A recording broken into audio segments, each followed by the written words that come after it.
Un hecho por sí solo alcanzaría para darle a nuestro personaje un lugar destacado en la historia del pensamiento libertario, tal como refieren distintos autores y autoras.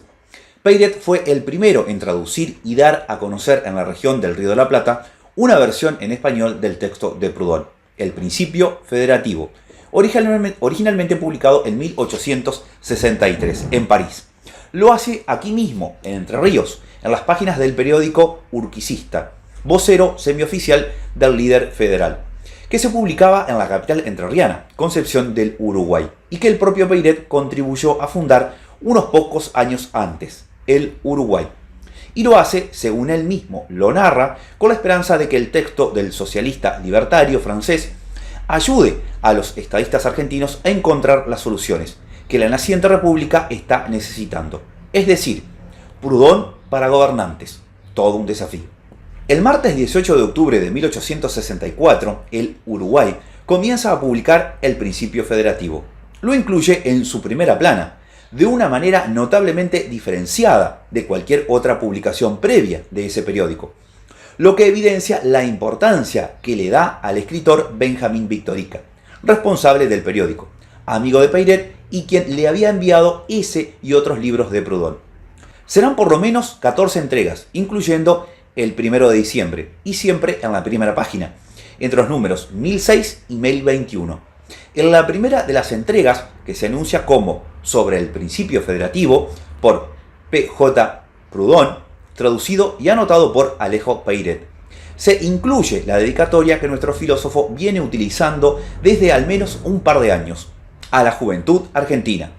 En la introducción, Peyret explica que, habiendo leído hace más de un año unos folletos de Proudhon sobre la federación y la unidad y sobre el principio federativo, me pareció conveniente hacer un extracto o una traducción de aquellos para los argentinos que se dedican al estudio de las cuestiones políticas. Esta misma cuestión se ventilaba a la fecha entre el gobierno provincial de San Juan y el gobierno nacional. Puse efectivamente manos a la obra, pero por circunstancias independientes de mi voluntad se aplazó la impresión del trabajo. Y como él perdiera de su actualidad, ya no pensaba oportuno darlo a la luz pública. Algunos amigos han opinado de otra manera y me han pedido mi traducción. Me resolví pues a publicarla. Al hacerlo, creo prestar un servicio al país en que vivo desde hace 12 años, donde he presenciado tantas revoluciones, tantas guerras civiles y tantos cambios políticos, y donde espero todavía presenciar muchos más, si Dios me deja vivir algún tiempo. Este libro ayudará, sin duda, a los estadistas argentinos a encontrar la solución del problema que se está buscando hace medio siglo, y que reside en establecer la armonización de la individualidad con la nacionalidad, de la autonomía provincial con la soberanía nacional, en una palabra, de la libertad con la autoridad. Así al menos lo deseo. En efecto, en julio de 1863, Peyret le escribía a Victorica para agradecerle el libro de Proudhon que usted se ha servido enviarme, y le aseguraba que lo leerá detenidamente para hacer el trabajo que me pide, con tanto más gusto que desde hace 15 años y más yo soy adepto entusiasta de todas las ideas de Proudhon, a quien considero como el primer escritor de la época. También le pide que, ya que está en Francia, le consiga otras obras del mismo autor. Peyret añade: dígame si le debo mandar directamente el trabajo o publicarlo antes en el Uruguay. Pero la idea ya rondaba su cabeza desde hacía un tiempo. El 30 de mayo de 1863, un mes antes, anunció esa posibilidad en las páginas de ese diario. Por esos años, el periódico El Uruguay se publicaba 3 veces por semana. Como señalé, la bibliografía mencionaba ese periódico como el que había publicado la traducción de El Principio Federativo, pero nadie daba mayores precisiones al respecto. En el año 1865, algunos arriesgaban el mes de mayo. Tampoco reproducían facsímiles o citaban textualmente. Existen dos colecciones bastante completas del periódico El Uruguay, una en la hemeroteca de la Biblioteca de la Universidad Nacional de La Plata y otra es la que posee el Palacio San José, una colección que perteneció al propio Victorica, cuya familia le donó al actual museo enclavado en lo que fuera residencia del general Urquiza. Allí encontré la serie de notas que me permitió identificar con claridad no solo la fecha, sino también la relevancia de la traducción realizada por Peyret. Tal como se había solicitado Victorica, Peyret tradujo el texto, pero la publicación se demoró hasta octubre de 1864. El español Francisco Pi y Margall, consigna Tarcus, publicará su traducción al castellano en España en 1868, lo que coloca a Peyret entre los primeros traductores del francés al español y seguramente el primero de América. En efecto, la traducción de Peyret se publica casi 4 años antes. En la introducción, Peyret explica que este tratado es, a juicio mío, lo más adelantado que ha salido sobre la ciencia política y social, dejando atrás y con mucho todas las lucubraciones místicas, doctrinarias, eclécticas, constitucionales, socialistas, humanitarias, que se habían divulgado hasta la fecha, desde Montesquieu y Rousseau hasta los publicistas contemporáneos.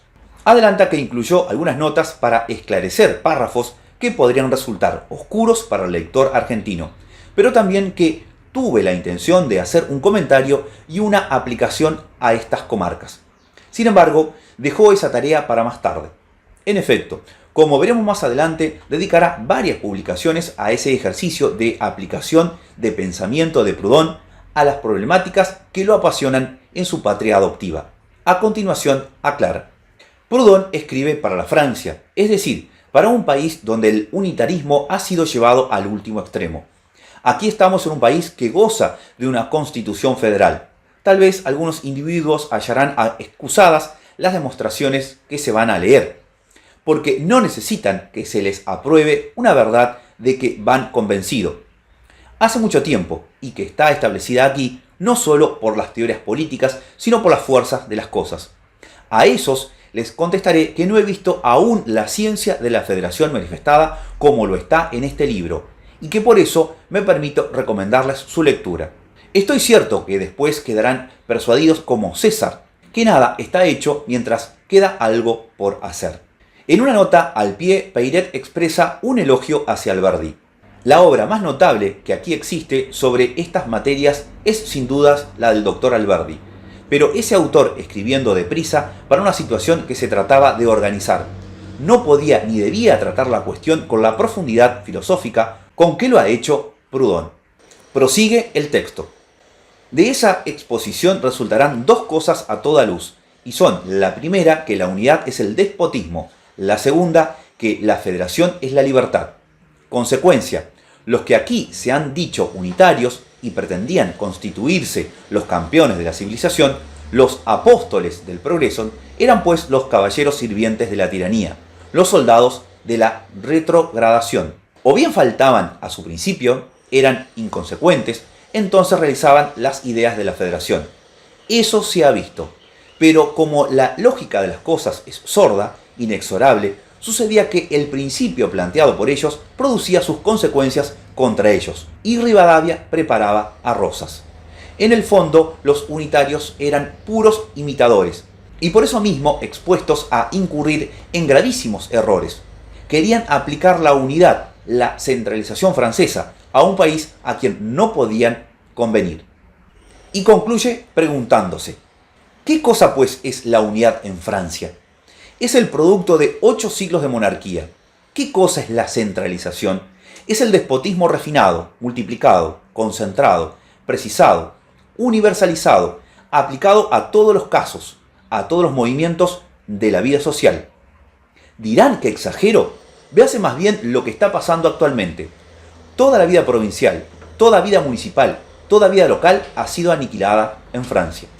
La introducción de Peyret no tiene desperdicio. Se extiende en las 2 primeras entregas y allí adelanta muchas de las perspectivas con las que en las décadas siguientes analizará la situación argentina e intervendrá en la discusión pública de su país de adopción.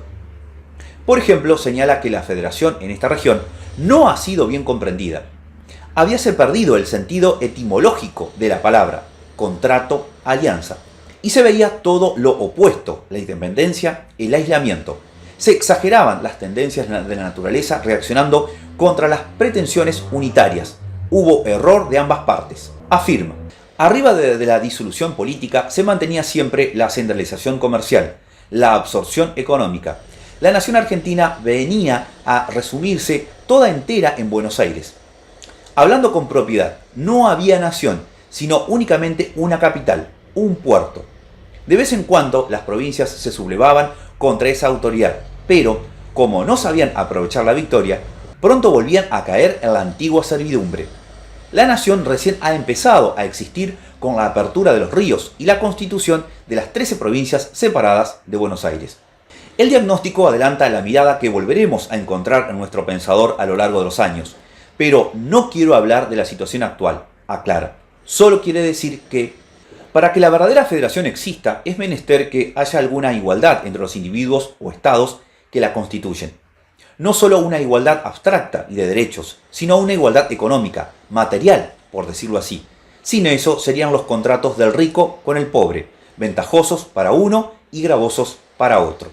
Y propone, recuérdese que estamos en 1864, tomar como diseño de una vasta confederación al antiguo virreinato de Buenos Aires, que se compondría de Montevideo, Buenos Aires, Entre Ríos y Corrientes, el Paraguay, las provincias al otro lado del Paraná y aún la Bolivia.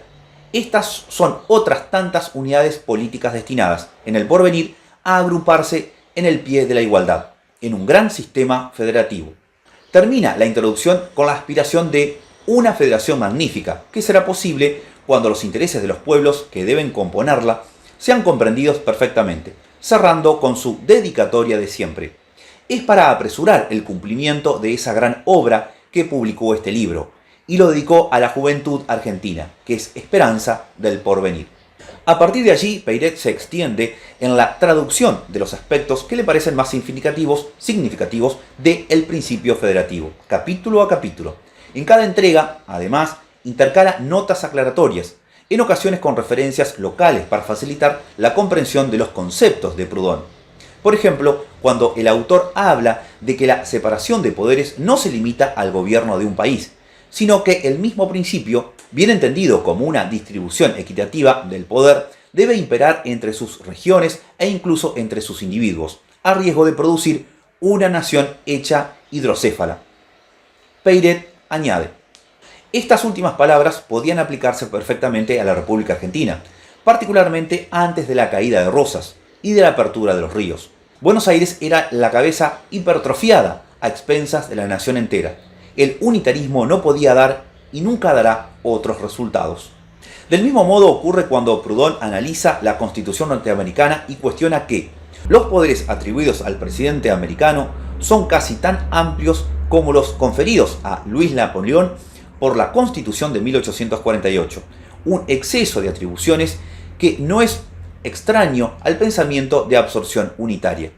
Allí Peyret añade: siendo la Constitución de la República Argentina una imitación a la de Estados Unidos, la crítica del autor viene a recaer también sobre ella. Quizás no esté de más señalar la convergencia de ese abordaje con lo que Carlos Nino sostiene en su obra La Constitución de la Democracia Deliberativa, donde identifica el hiperpresidencialismo como uno de los grandes problemas de la organización política argentina.